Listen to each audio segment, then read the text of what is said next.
भगवान अपने भक्तों का साथ कभी नहीं छोड़ते और सच्चे भक्त भी कठिन समय में भी भगवान की भक्ति नहीं छोड़ते। जैसे भक्त प्रहलाद के ऊपर बार बार हिरण्याकश्यप का अत्याचार होता रहा, कभी विष पिला देता, कभी उन्हें पहाड़ से नीचे फेंक देता। चाहे जितनी मुसीबत आ जाए, भगवान के सच्चे भक्त भगवान की भक्ति नहीं छोड़ते। भक्त प्रहलाद की भगवत निष्ठा को देखकर भगवान को उनकी भक्ति सिद्ध करने के लिए प्रत्यक्ष आना ही पड़ा। प्यारे सज्जनों, हमको भी भगवान का नाम, गुण, उनकी लीला कभी नहीं भूलना चाहिए। कष्ट हमारे अपने कर्मों से ही हमें प्राप्त होते और सुख भगवान की कृपा से प्राप्त होता। हमें भगवान का नाम हर वक्त जपते रहना चाहिए।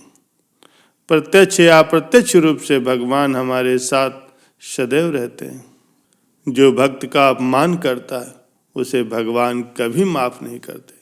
भक्त के वश में ही भगवान रहते हैं। जो सच्चे मन से आस्था रखता है, उन्हें याद करता है, उनका भजन करता है, तो भगवान भी ऐसे भक्त का साथ कभी नहीं छोड़ते। वे हमेशा सुख या दुख में अपने भक्त के साथ खड़े रहते हैं। प्यारे सज्जनों, एक बार की बात है, कृष्णा नगर के पास एक गांव में एक ब्राह्मण रहा करते थे। वो पुरोहिती का काम करते थे। एक दिन यजमान के यहाँ पूजा कराकर घर लौटते समय उन्होंने रास्ते में देखा एक मालिन जो साग बेचा करती थी, उसके यहाँ भीड़ लगी है। कोई साग तोड़वा रहा है, कोई देख रहा है। पंडित जी रोज उसी रास्ते से आते जाते उस साग वाली को देखा करते थे। एक दिन किसी जान पहचान के आदमी को साग खरीदते देखकर वो भी वहीं खड़े हो गए। उन्होंने देखा कि साग वाली के पास एक पत्थर का बांट है। उसी से वो 5 सेर वाले को 5 सेर और 1 सेर वाले को 1 सेर भाग तोल रही थी। एक ही बाट सभी तोलों में समान काम कर रहा था। ये देखकर पंडित जी को बड़ा आश्चर्य हुआ। उन्होंने साग वाली से पूछा, तुम इस एक पत्थर के बांट से कैसे सबको बराबर तौल करके देती हो? क्या सबका वजन ठीक उतरता है? पंडित जी के परिचित व्यक्ति ने कहा, हाँ पंडित जी, ये बड़े अचरज की बात है। हम लोगों ने कई बार इससे लिए हुए साग को दूसरी जगह तौल करके आजमाया, पूरा वजन सही उतरा। पंडित जी ने कुछ पल रुक करके उस साग वाली से कहा, बेटी, क्या ये पत्थर तुम मुझे दोगी? साग वाली बोली, नहीं बाबा जी, मैं तुम्हें नहीं दूंगी। मैंने बड़ी कठिनता से इसे पाया है। मेरे बाट जब खो जाते थे तो घर जाने पर माँ और बड़े भाई मुझे बहुत मारते थे। 3 वर्ष पहले की बात है, मेरे एक बार बाट खो गए। मैं घर गई तो बड़े भाई ने मुझे बहुत मारा। मैं रोती रोती घाट पर आकर के बैठ गई और मन ही मन भगवान को पुकारने लगी। इतने में ही मेरे पैर के पास ये पत्थर आकर के लगा। मैंने इसको उठा करके ठाकुर जी से कहा, महाराज, मैं तौलना नहीं जानती, आप ऐसी कृपा करें जिससे इसी से ही सारे तौल हो जाए। बस तब से मैं इसे अपने पास रखती हूँ। अब मुझे अलग अलग बाट रखने की जरूरत नहीं होती, इसी से ही सारे काम निकल जाते हैं।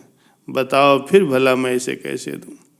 पंडित जी बोले, मैं तुम्हें बहुत पैसे दूंगा। साग वाली ने कहा, कितने पैसे दोगे आप? क्या मुझे वृंदावन जाने का खर्च दोगे? सब लोग वृंदावन गए हैं, केवल मैं ही नहीं जा सकी। ब्राह्मण ने पूछा, कितने रुपयों में तुम्हारा काम चल जाएगा? साग वाली ने कहा, मुझे पूरे 300 रुपये चाहिए। ब्राह्मण बोला, अच्छा बेटी, ये तो बताओ तुम इस शिला को रखती कहाँ हो? साग वाली ने कहा, इसी टोकरी में रखती हूँ बाबा जी, और कहाँ रखूँगी? ब्राह्मण घर लौट आए और चुपचाप बैठ गए। ब्राह्मणी ने अपने पति से पूछा, ऐसे उदास क्यों बैठे हो और देर क्यों हो गई? ब्राह्मण ने कहा, आज मेरा मन खराब हो रहा है, मुझे 300 रुपये की जरूरत है। ब्राह्मण की पत्नी ने कहा, इसमें कौन सी बात है, आप ही ने तो मेरे गहने बनवाए थे, विशेष जरूरत हो तो ले लीजिए, जब होना होगा तब फिर हो जाएगा। इतना कह करके ब्राह्मणी ने गहने उतार दिए। ब्राह्मण ने गहने बेचकर रुपए इकट्ठे किए और दूसरे दिन सवेरे ही साग वाली के पास जा करके उसे रुपए दिए और बदले में उससे उस शिला को ले लिया। गंगा जी पर जा करके उसको अच्छी तरह से धोया और फिर नहा धो करके वे घर लौट आए। इधर पीछे से एक छोटा सा सुकुमार बालक जा करके उस ब्राह्मणी से कह आया कि पंडिताइन जी, तुम्हारे घर ठाकुर जी आ रहे हैं, घर को अच्छी तरह से झाड़ू बुहार करके ठीक करो। सरल हृदया ब्राह्मणी ने घर साफ करके उसमें पूजा की सामग्री सजा दी। ब्राह्मण ने आकर के देखा तो उन्हें बड़ा आश्चर्य हुआ। ब्राह्मणी से पूछने पर उसने छोटे बालक के आकर के बात कह जाने की सुनाई। ये सुन करके पंडित जी को और आश्चर्य हुआ। पंडित जी ने शिला को सिंहासन पर सजा करके उनकी पूजा की, फिर उसे ऊपर आले में रख दिया। रात को सपने में भगवान ने कहा, तू मुझे जल्दी लौटा, नहीं तो तेरा भला नहीं होगा, सर्वनाश हो जाएगा। ब्राह्मण ने कहा, चाहे जो कुछ भी हो, मैं तुमको नहीं लौटाऊंगा। ब्राह्मण घर में जो कुछ भी पत्र पुष्प मिलता उसी से पूजा करने लगे। 2-4 दिनों के बाद स्वप्न में फिर से भगवान ने कहा, तू मुझे फेंका, नहीं तो तेरा लड़का मर जाएगा। ब्राह्मण ने कहा, मर जाने दो, मैं तुम्हें नहीं फेंकूंगा। पूरा महीना भी नहीं बीता था कि ब्राह्मण का एकमात्र पुत्र मर गया। कुछ दिनों के बाद फिर स्वप्न हुआ, अब भी मुझे वापस दे आओ, नहीं तो तेरी लड़की मर जाएगी। उस दृढ़ निश्चयी ब्राह्मण ने पहले वाला ही जवाब दिया। कुछ दिनों के बाद उसकी लड़की भी मर गई। फिर कहा, अब की बात तेरी स्त्री मर जाएगी। ब्राह्मण ने इसका भी वही उत्तर दिया। अब उसकी स्त्री भी मर गई। इतने पर भी ब्राह्मण बोआचल और अटल रहा। लोगों ने समझा ये तो पागल हो गया। कुछ दिन बीतने पर भगवान ने स्वप्न में फिर कहा, देख अब भी तू मान जा, मुझे लौटा, नहीं तो 7 दिनों में ही तेरे सिर पर बिजली गिरेगी। ब्राह्मण बोले, गिरने दो, मैं तुम्हें उस साग वाली की गंदी टोकरी में नहीं रहने दूंगा। ब्राह्मण ने एक मोटे कपड़े में भगवान को लपेटा और अपने सर पर मजबूती से बांध लिया। वे हर समय उसे ऐसे ही बांधे रखते। कड़कड़ा करके बिजली कौंती नजदीक आती और लौट जाती। अब 3 ही दिन शेष बचे थे। एक दिन ब्राह्मण गंगा जी के तट पर संध्या पूजन कर रहे थे कि 2 सुंदर बालक उनके पास आकर के जल में कूद गए। उनमें से एक सांवला था और दूसरा गोरा। उनके शरीर पर कीचड़ लिपटा था। वे इस ढंग से जल में कूदे कि जल उछल करके ब्राह्मण के शरीर पर गिर पड़ा। ब्राह्मण ने कहा, तुम लोग कौन हो भैया, कहीं इस तरह जल में कूदा जाता है? देखो मेरे शरीर पर जल पड़ गया है। इतना ही नहीं, मेरे भगवान पर भी छींटे पड़ गए। देखते नहीं कि मैं पूजा कर रहा था। बालकों ने कहा, अरे बाबा, तुम्हारे भगवान पर भी छींटे लग गए, हमने देखा नहीं, तुम गुस्सा न होना। पंडित जी ने कहा, नहीं भैया, गुस्सा कहाँ होता हूँ, बताओ तुम किसके लड़के हो? ऐसा सुंदर रूप तो मैंने कभी नहीं देखा, कहाँ रहते हो? कैसी अमृतमयी बोली। बालकों ने कहा, बाबा हम तो यहीं रहते हैं। पंडित जी बोले, भैया क्या फिर कभी मैं तुम लोगों को देख सकूंगा? उन्होंने कहा, क्यों नहीं बाबा, पुकारते ही हम आ जाएंगे। पंडित जी ने नाम पूछने पर उन लोगों ने कहा, हमारा कोई एक नाम नहीं, जिसका जो मन होता वही नाम से हम लोगों को पुकार लेता। श्यामला लड़का कहने लगा, लो ये मुरली लो, जरूरत हो तब इसे बजाना और बजाते ही हम लोग आ जाएंगे। दूसरे गोरे लड़के ने एक फूल दे करके पंडित जी से कहा, बाबा इस फूल को अपने पास रखना, तुम्हारा सदा मंगल होगा।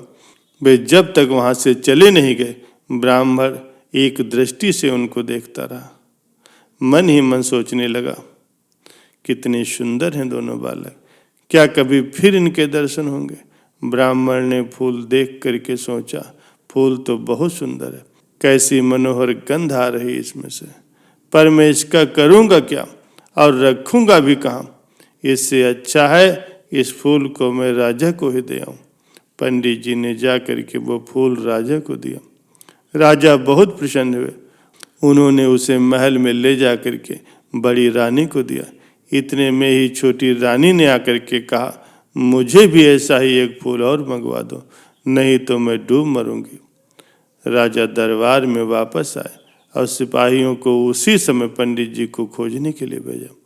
सिपाहियों ने ढूंढते ढूंढते जा करके उस ब्राह्मण देवता को, जिसके सिर पर वो शिला बंधी थी, एक पेड़ की छांव में बैठे गुनगुनाते हुए पाया।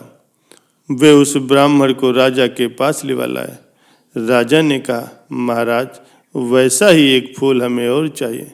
पंडित जी बोले, राजन, मेरे पास तो वो एक ही फूल था, पर देखिए चेष्टा करता हूँ। ब्राह्मण उन लड़कों की खोज में निकल पड़े। अकस्मात उन्हें मुरली वाली बात याद आ गई। उन्होंने मुरली बजाई और उसी क्षण गौर और श्याम रंग की दोनों जोड़ी प्रकट हो गई। ब्राह्मण रूप माधुरी के पान में मतवाले हो गए। कुछ देर के बाद उन्होंने कहा, भैया, वैसा ही एक फूल हमें और चाहिए। मैंने तुम्हारा दिया हुआ फूल राजा को दे दिया था। राजा ने वैसा ही एक फूल और मांगा। गोरे बालक ने कहा, फूल तो हमारे पास नहीं है, परंतु हम तुम्हें एक ऐसी जगह ले जाएंगे जहाँ वैसे ही फूलों का बगीचा खिला। तुम आंखें बंद करो। ब्राह्मण ने आंखें बंद कर ली। बच्चे उनका हाथ पकड़ करके न मालूम किस रास्ते से बात ही बात में कहाँ ले गए। एक जगह पहुंच करके ब्राह्मण ने आंखें खोली। देख करके मुग्ध हो गए। बड़ा सुंदर स्थान है। चारों ओर सुंदर सुंदर वृक्ष, लता और पुष्पों की मधुर सुगंध से सुशोभित हो रहे हैं। बगीचे के बीचों बीच में एक बड़ा सा मनोहर महल है। ब्राह्मण ने देखा तो वो बालक गायब थे।